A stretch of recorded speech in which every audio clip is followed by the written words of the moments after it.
علیکم ورحمۃ اللہ وبرکاتہ۔ بسم اللہ الرحمن الرحیم۔ والذین اتخذوا مسجدا ضرارا وکفرا وتفریقا بین المؤمنین وارصادا لمن حارب اللہ ورسولہ علی الثلاثۃ الذین خلفوا حتی اذا ضاقت علیہم الارض بما رحبت۔ سیرت نبی صلی اللہ علیہ وسلم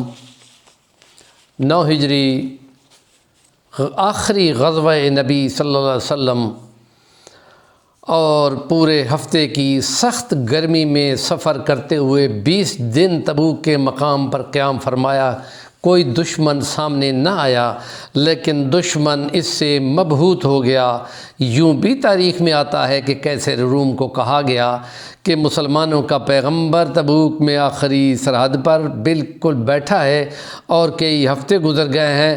اور آپ مقابلے میں نہیں جاتے، آپ کے پاس لاکھوں کی فوج ہے۔ اس نے کہا اللہ کی قسم وہ سچا پیغمبر ہے، میں نے اس کے مقابلے میں جا کر کو ہلاک ہونا ہے۔ اور پھر اس نے اپنے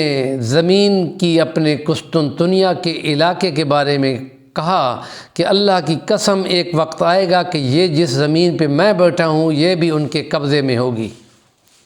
اور نبی کریم صلی اللہ علیہ وسلم نے وہاں مختلف عیسائی قبائل کے ساتھ باقاعدہ صلح کے معاہدے کر کے ان کے جزیے وصول کیے، اور پھر آپ واپس تشریف لاتے ہیں۔ اور جب آپ وہاں مدینہ سے 1 گھنٹے کے موقع فاصلے پہ پہنچتے ہیں تو نبی کریم صلی اللہ علیہ وسلم نے اپنے 2 اصحاب کو بھیجا کہ وہ مسجد جو منافقوں نے بنائی تھی اور جس کی آیت ہم نے پڑھی ہے کہ انہوں نے مسجد ضرارن و کفرن و تفریقا بین المؤمنین بنائی تھی، اور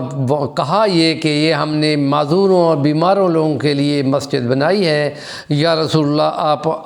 آئیں اور یہاں نماز پڑھ لیں تاکہ اس کے برکت ہو۔ اور نبی کریم نے فرمایا تھا کہ میں اب تو تبوک پہ جا رہا ہوں، جب واپس آئیں گے تو دیکھ لیں گے۔ اور جب ابھی 1 گھنٹے کی مسافت مدینہ سے باقی تھی تو نبی کریم صلی اللہ علیہ وسلم نے مالک بن دخشم اور معین بن عدی 2 صحابیوں کو بھیجا کہ جا کے مسجد ضرار کو گرا دو اور اس کو باقاعدہ جلا دو، آگ بھی لگا دو۔ اور پھر ساتھ ہی ایک یہودی کا گھر تھا، سویلم اس کا نام تھا، جہاں وہ سارے منافق اکٹھے ہو کر بیٹھ کر اسلام کے خلاف پلاننگ کرتے تھے۔ اللہ کے حکم سے نبی کریم صلی اللہ علیہ وسلم نے وہاں اس گھر کو بھی گرا کر جلانے کا حکم دیا کہ یہ اسلام دشمن یوں کاروائیاں کرتے ہیں، تو اس کے لیے اللہ نے فرمایا لمسجد اسس علی التقوی، مسجد اسس علی التقوی احق ان تقوم فیہ رجال یحبون ان یتطہروا واللہ یحب المطہرین۔ تو اس کے لیے فرمایا ضرار کے مسجد ضرار کی لا تقم فیہ ابدا، اس میں کبھی بھی آپ نہ کھڑے ہونا یا بیٹھنا۔ اور پھر جلا دیا گیا۔ اور پھر نبی کریم صلی اللہ علیہ وسلم جب مدینہ کے قریب پہنچے تو آپ نے فرمایا یہ مدینہ ہے، یہ بستی ہے، اور فرمایا کہ یہ اود پہاڑ ہے کہ یہ ہم سے محبت کرتا ہے، ہم اس سے محبت کرتے ہیں۔ اور پھر آپ نے شکرانے کے 2 گانا نفل پڑھے اور پھر اپنے گھر میں تشریف لائے اور آرام کیا۔ اور پھر وہ لوگ جو متخلفین ہیں، جو پیچھے رہ گئے تھے اور وہ کسی وجہ سے رہ گئے تھے، اور ان منافقین نے جنہوں نے جاتے ہوئے مسلمانوں کو بھی کہا تھا انفروا فی الحر، اس کے جواب میں اللہ نے کلام اتارا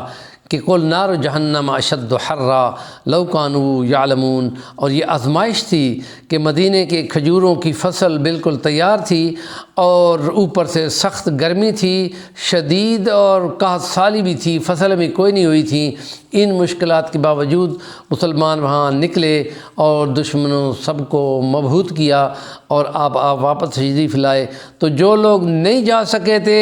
وہ اپنے عذر پیش کرنے لگے۔ سورۃ منافقین کے اندر اللہ نے ان کے تذکرے کیے ہیں کہ وہ قسمیں اٹھاتے تھے کہ گھر خالی ہے، حالانکہ وہ جھوٹ بول رہے تھے، اور ساتھ یہ بھی کہتے تھے کہ اللہ کی قسم آپ اللہ کے پیغمبر ہیں۔ تو اللہ نے اپنے کلام میں فرمایا جو یہ کہتے ہیں وہ جھوٹ بولتے ہیں، بے شک آپ اللہ کے رسول ہیں، مگر یہ جو قسمیں اٹھا رہے ہیں یہ جھوٹی قسمیں اٹھا رہے ہیں۔ لیکن ان جھوٹی قسمیں اٹھانے والوں کے ساتھ ہی 3 مسلمان وعلی الثلاثۃ الذین خلفوا حتی اذا ضاقت علیہم الارض بما رحبت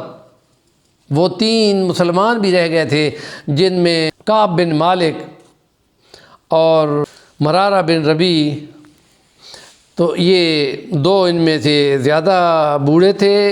وہ گھر میں بیٹھ گئے۔ لیکن کعب بن مالک جب نبی کریم صلی اللہ علیہ وسلم کے سامنے آیا تو آپ نے صرف نظر فرمایا، تو وہ کہتے ہیں یا رسول اللہ آپ مجھ سے توجہ ہٹا رہے ہیں، اللہ کی قسم میں سچا مسلمان ہوں، میں منافق نہیں ہوں اور نہ میں کوئی جھوٹی قسم اٹھاتا ہوں، اور اگر میں نے جھوٹی قسم اٹھائی تو مجھے اللہ پہ یقین ہے کہ اللہ پاک آپ کو ہمارے احوال کی خبر دے دے گا۔ اس لیے جو حقیقت ہے وہ یہ ہے کہ مجھ سے سستی ہوئی ہے، اور اس سستی میں میں سمجھا کہ میں ابھی گیا اور پہنچ جاؤں گا، تو پھر یہ مجھ سے یہ غلطی ہوئی کہ میں نہیں آ سکا۔ نبی کریم صلی اللہ علیہ وسلم نے فرمایا تمام مسلمانوں، ان 3 مسلمانوں کے کوئی سلام دعا نہ رکھے، کوئی ان سے رشتہ ناتا نہ کرے، کوئی ان کے ساتھ بات چیت نہ کرے۔ اور پھر یوں ہوا کہ کوئی ان کی طرف دیکھتا بھی نہیں تھا، کوئی ان کے ساتھ ملتا بھی نہیں تھا، اور وہ ایسے تنگ ہو گئے کہ زمین تو فراخ تھی لیکن ان کے لیے تنگ ہو چکی تھی، اور یہ تقریباً 1 ماہ سے اوپر اس مشکل میں رہے